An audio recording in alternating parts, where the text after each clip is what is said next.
Sai Sanjeevani hospital, station road, Sitapur. Sitapur का पहला multi speciality hospital, जहां आपको जनरल फिजिशियन, हड्डी रोग, स्त्री रोग, जनरल सर्जरी, नाक कान गला और न्यूरो के डॉक्टर उपलब्ध हैं। साई संजीवनी में आयुष्मान कार्ड धारकों का मुफ्त इलाज और टीपीए कार्ड धारकों के लिए कैशलेस सुविधा उपलब्ध की गई है। हॉस्पिटल में आईसीयू, वेंटिलेटर, बाईपैप व डायलिसिस की सुविधा भी उपलब्ध है। Sai Sanjeevani hospital, station road, Sitapur. On swings and slides, up and down, our little learners grow,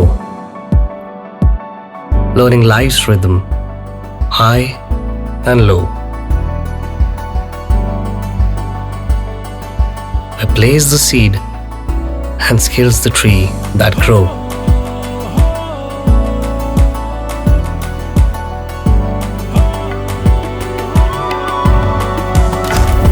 Singhania Educational Institute, cultivating knowledge. महादानी दधीच की धरती है सीतापुर और आज भी यहाँ दानियों की कमी नहीं है। आपको बताएं कि दानवीर या तो देहदान की बात हो या फिर अगर हम ब्लड डोनेट करते हैं तो उसमें सीतापुर के लोग आगे आते हैं, यानी बढ़ चढ़कर हिस्सा लेते हैं। दधीच की तपोभूमि में आज भी देहदान करने वालों की कमी नहीं है। तो चलिए आज इसी पर बातचीत करेंगे और हमारे साथ एक ऐसे शख्स मौजूद हैं जिन्होंने देहदान किया है। आपका नाम सभी जानते होंगे, दरअसल आप शिक्षा जगत से आते हैं, यानी शिक्षा मित्र धर्मेंद्र पांडे, जो अक्सर आपको आंदोलनों में आगे दिखाई देते हैं। आपने देहदान किया है और ये पुण्य काम आपने क्यों किया, इसी पर चर्चा करेंगे और बातचीत को आगे बढ़ाएंगे। धर्मेंद्र जी, पहले तो आपको बहुत बहुत बधाई कि आपने देहदान जैसा कदम उठाया। जी बहुत बहुत धन्यवाद बड़े भाई। आपका बचपन से लेकर के आज तक जो संरक्षण रहा तो शायद मैं इस स्तर तक पहुंच पाया, नहीं तो इस समाज में जिस हिसाब से समाज है, चाहे वो जहां का संघर्ष रहा हो, जब भी आपको व्यक्तिगत या आई इंडिया को हमने मन में भी सोचा तो हमें आई इंडिया सहित पावनियर अखबार 24 घंटे हमारे साथ खड़ा मिला। देहदान का क्यों मन में सोचा आपने? देहदान का भैया इसलिए दिमाग में आया कि अभी 1 साल पहले हम लोग बैठे हुए थे, बहुत मायूस थे, कुछ हो नहीं रहा है, क्या होगा, कैसे होगा। फिर ये आया कि आखिर हमारे बाद क्या, ये तो परमात्मा का शरीर है, चला जाएगा, सनातन है तो जलाया जाएगा, अन्य धर्म में होते तो दफन किया जाता। लेकिन इस शरीर का के हमारे जाने के बाद भी समाज के लिए आज जीवित रहते तो सब लोग काम करते हैं, फिर कम से कम ये समाज के किसी काम तो आए। तो हमारे जाने के बाद कम से कम हमारे नेत्र जिस व्यक्ति को मिलेंगे तो नेत्र हमारे समाज को देखेंगे, हमारा गुर्दा जिस व्यक्ति के काम आएगा या हमारी बॉडी पार्ट जिस व्यक्ति को भी मिलेंगे वो उस व्यक्ति को मेरी आत्मा के माध्यम से, मेरे शरीर अंगों के माध्यम से उस व्यक्ति का जीवन संभलेगा। फिर भी मन में कैसे आया? कुछ तो कहीं से प्रेरणा मिली होगी कि सनातन धर्म में भरद्वाज गोत्रीय ब्राह्मण होने के नाते मेन प्रेरणा तो नैमिष क्षेत्र है।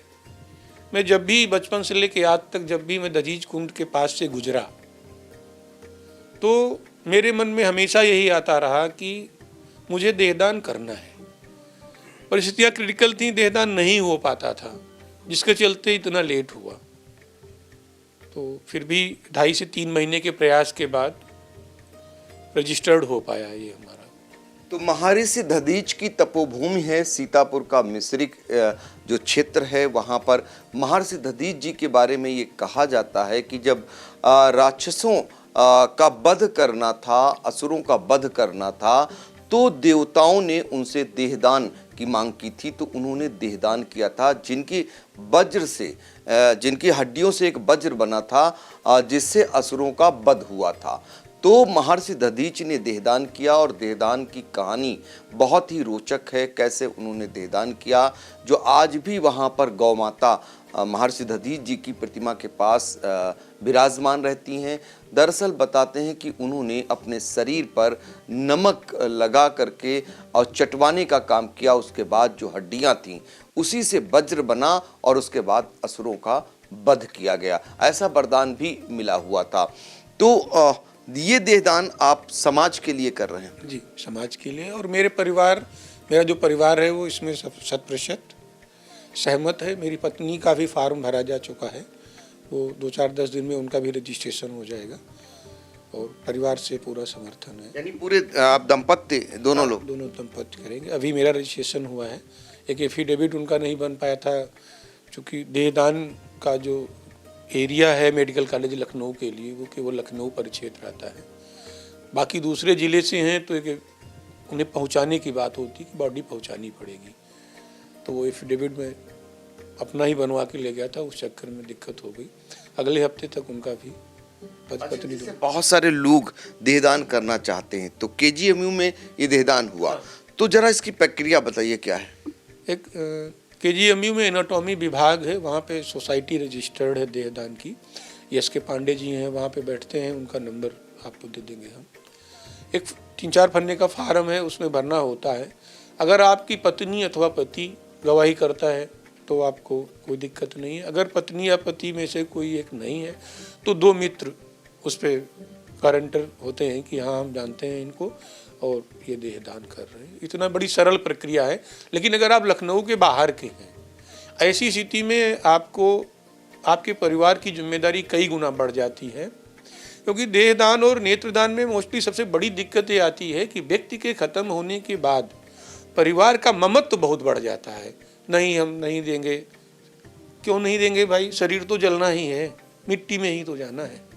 तो उस स्थिति में चूंकि उनका कहना है कि हमारे पास संसाधन नहीं है। सीतापुर, लखीमपुर, हरदोई का व्यक्ति अगर देहदान करता है तो उस परिवार के व्यक्ति को अपनी गाड़ी से केजीएमयू पहुंचाना पड़ेगा।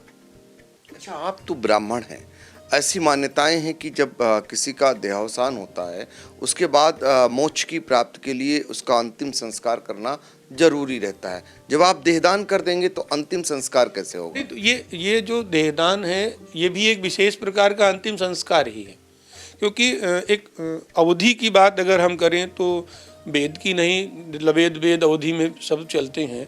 तो कहते हैं ना कि लुटंत फुकंत, तो लुटंत का मतलब ये है कि पुराने ज़माने में पुरखों को ऐसे छोड़ दिया जाता कि चलो भाई पक्षियों के काम आ गया शरीर, तो वो भी तो एक प्रकार का वो है। महाराजा, उस तुलना मुझे नहीं करनी चाहिए, मैं उस श्रेणी में 0.0001 किसी भी प्रतिशत में नहीं आता हूँ। लेकिन अगर देखा जाए, दधीच जी को देख लीजिए, शिवी को देख लीजिए, तो ये हमारे पूर्वज हैं। पूर्वजों के अनुपात में तो हम लोग कहीं नहीं टिकते, तो वो भी तो एक प्रकार की सच्चा पिंडदान है, सच्ची श्रद्धांजलि तो है वो। और मोक्ष तभी होगा जब आप पूर्ण मुक्त होंगे।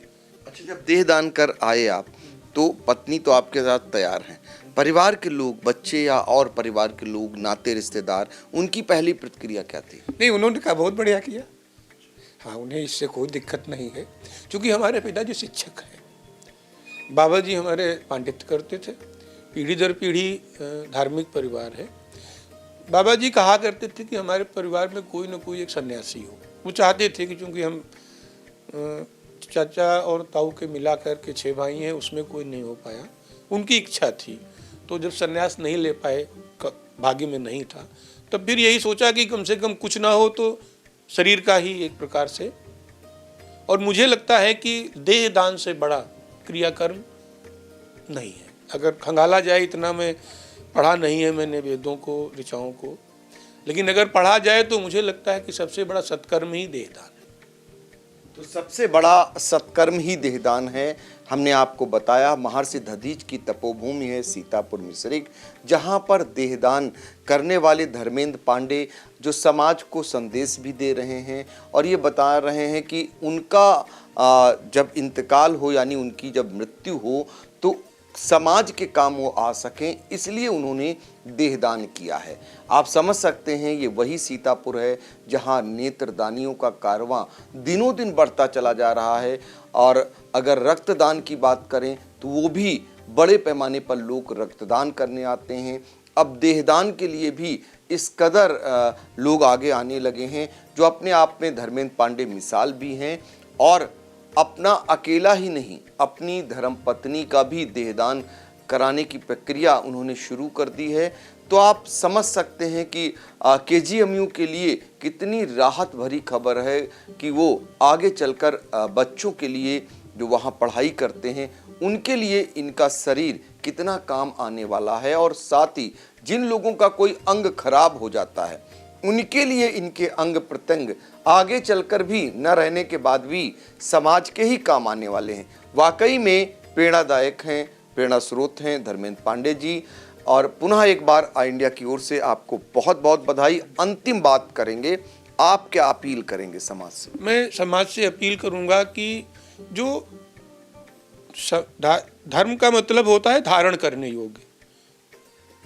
धर्म के जो कानून हैं वो समय के हिसाब से अप डाउन होते रहते। मैं धर्म का मतलब हिंदू मुस्लिम इसकी बात नहीं कर रहा हूँ। जो समाज में जीवन शैली है, जीवन शैली जैसे दक्षिण भारत का ब्राह्मण प्याज नहीं खाता है, मछली खाता है। आपकी आलू प्याज की सब्जी वो नहीं खाएगा, अपनी वो मछली खाएगा लेकिन उसमें प्याज नहीं पड़ा होगा, जैसा मेरे एक दो लोग जानने वाले हैं वो बताते। तो फिर हमारे वहाँ, हमारे उत्तर भारत के ब्राह्मणों में मछली त्याज्य है, दक्षिण भारत में प्याज त्याज्य है। तो जो दाह संस्कार की पद्धति है इसमें थोड़ा सा चेंज लाएं ताकि आने वाले समय में आपके शरीर से 4 शरीरों को जीवन दान मिल सके और अच्छे से अच्छे सर्जन हमारे समाज को मिल सकें। इसलिए जितनी मात्रा में अधिक हो सके, क्योंकि ये आत्मा कोई देखने नहीं आती कि हमें किस तरह से हमारा दाह संस्कार हुआ। मोक्ष तभी मिलेगा जब आप 100% समाज के काम आएंगे। देखिए, मोक्ष तभी मिलेगा जब आप 100% समाज के काम आएंगे, आपका शरीर 4 लोगों के काम आए। ये मूल मंत्र है धर्मेंद्र पांडे का, जिन्होंने देहदान कर एक मिसाल कायम की है दधीच की तपोभूमि सीतापुर से। तो फिलहाल आज के लिए इतना ही, फिर मिलेंगे किसी नए उस दानवीर से जो समाज के लिए दान करने के लिए आगे आते हैं। आज हमें दीजिए इजाजत अपने सहयोगी अनुराग पांडे के साथ doctor Pankaj Singh Gaur. Sagar School is a place where we ponder our kids with care and creativity. We provide students the room to explore their imaginations and enhance their education. आपका बहुत बहुत आभार। महज 28 दिनों में 1 करोड़ 20 लाख दर्शकों की संख्या हुई पार। हर रोज 4.5 लाख लोग आई इंडिया को रहे देख। 2,10,000 घंटे किया जा रहा वॉच। 17,000 नए बने सब्सक्राइबर। प्रतिदिन नए कीर्तिमान गढ़ रहा खबर आपकी, नजर हमारी वाला आपका आई इंडिया। आई इंडिया को मिल रहे प्यार के लिए आपका तहे दिल से शुक्रिया।